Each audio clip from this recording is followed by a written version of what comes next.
அன்னையின்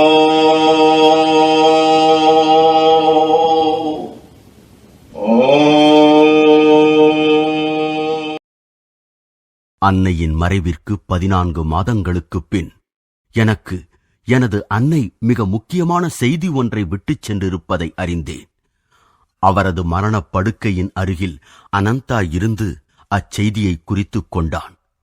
1 வருடத்தில் அச்செய்தியை என்னிடம் வெளியிடும்படி எனது தாய் கூறியிருந்தும் எனது அண்ணன் காலங்கடத்திவிட்டான்.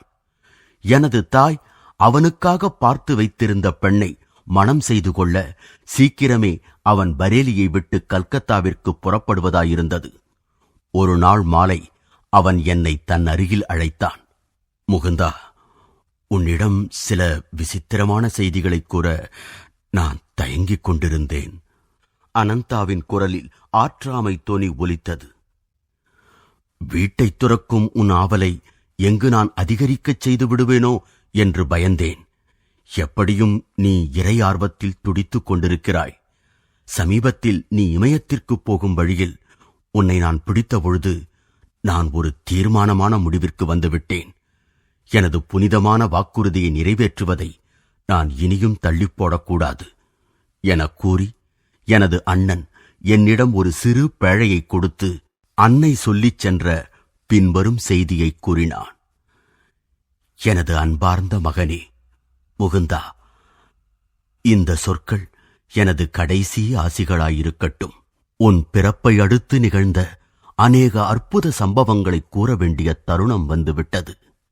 நீ கைக்குழந்தையாக இருந்தபொழுதே உனக்கு விதித்திருந்த பாதையை நான் அறிந்துவிட்டேன். அப்பொழுது உன்னை காசியில் வசித்த என் குருவிடம் கொண்டு சென்றேன். ஆழ்ந்த தியானத்தில் இருந்து சீடர்களின் கூட்டத்தில் கிட்டத்தட்ட மறைந்தே விட்டிருந்த லாகிரி மகாசயரை நான் சரியாக பார்க்கக்கூட முடியவில்லை. நான் உன்னை தட்டிக் கொடுத்தபடி அந்த மகா குருவின் பார்வை உன்மீது விழுந்து உனக்கு ஆசியளிக்க பிரார்த்திக்கலானேன். என் மௌனமான பக்தி நிரம்பிய கோரிக்கை தீவிரமான தருணத்தில் அவர் தம் கண்களைத் திறந்து என்னை தன் அருகில் வரும்படி சைகை செய்தார். மற்றவர்கள் எனக்கு வழிவிட்டார்கள். நான் அந்த புனித திருவடிகளை பணிந்தேன். லாகிரி மகாசயர் உன்னை தன் மடியில் இருத்திக் கொண்டு ஞானோபதேசம் செய்யும் வகையில் தன் கையை உன் நெற்றியின் மீது வைத்தார். இளந்தாயே, உன் மகன் ஒரு யோகியாவான்.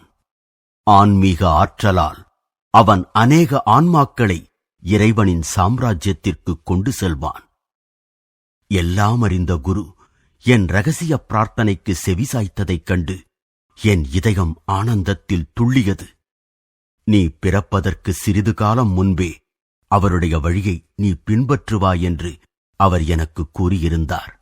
பிறகு, என் மகனே, அடுத்த அறையிலிருந்து நானும் உன் அக்கா ரோமாவும் நீ படுக்கையில் அசையாமல் அமர்ந்து இறை பேரொளியை தரிசித்ததைக் கண்டோம்.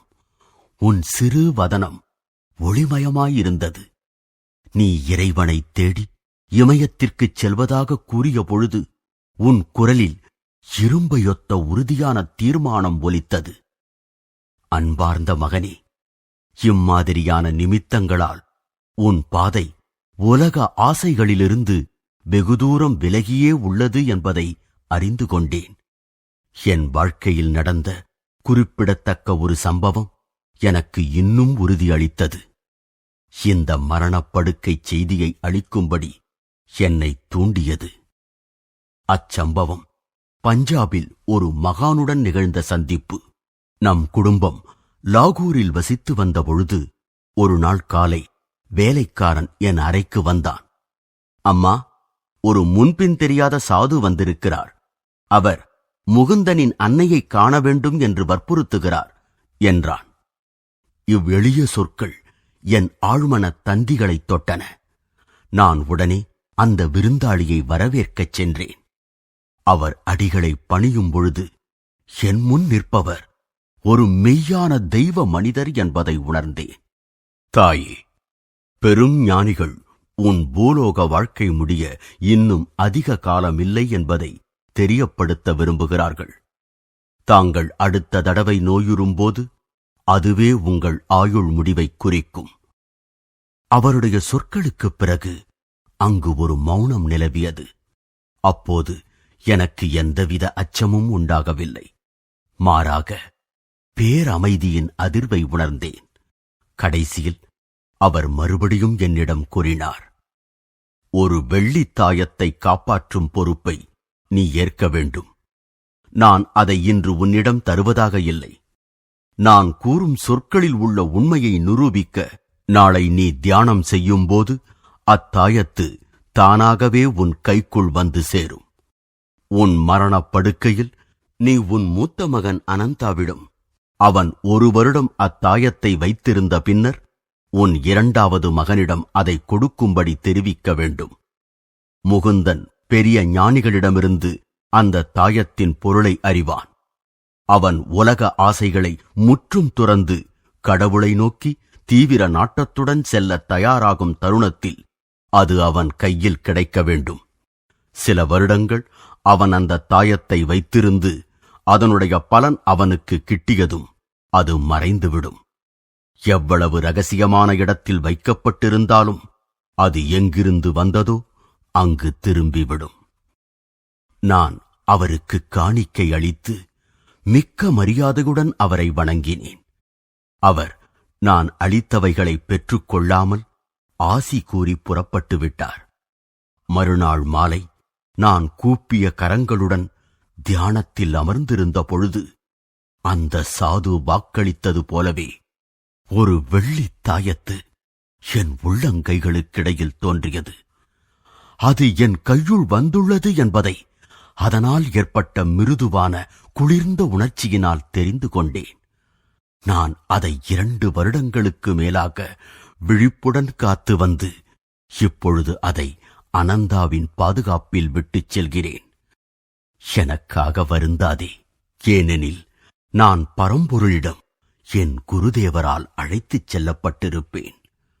குழந்தாய், நான் விடை பெறுகிறேன். அன்னை பராசக்தி உன்னை காப்பாள். அந்த தாயத்து கிடைத்ததும் ஒரு ஞான பேரொளி என்னை பற்றியது. உறங்கிக் கிடந்த பல நினைவுகள் எழுச்சி பெற்றன. அந்த தாயத்து ஒரு புராதன விந்தை பொருள். வட்ட வடிவில் சமஸ்கிருத எழுத்துக்களால் நிரம்பியிருந்தது. மறைமுகமாக என்னை வழிநடத்தி வந்த முற்பிறவிகளின் ஆசான்களிடமிருந்து அது வந்திருக்க வேண்டுமென நான் அறிந்தேன். அதில் இன்னொரு விசேஷமும் இருக்கவே செய்தது. ஆனால் ஒரு தாயத்தின் மகிமையை ஒருவர் முழுவதும் வென்றுரைக்க முடியாது. அந்த தாயத்து என் வாழ்க்கையில் மிகவும் துன்பமான சூழ்நிலைகளில் எப்படி மாயமாக மறைந்தது என்பதையும், எப்படி அதன் இழப்பு என் குருவை நான் அடைவதற்கு வழிகாட்டியாக இருந்தது என்பதையும் இந்த அத்தியாயத்தில் சொல்வதற்கில்லை. ஆனால் இமயத்தை அடைய வேண்டும் என்ற தன் முயற்சிகள் தடைபட்ட அந்த சிறுவன் நாள்தோறும் அவனுடைய தாயத்தின் சிறகுகளில் வெகு தூரம் பிரயாணம் செய்த வண்ணம் இருந்தான்.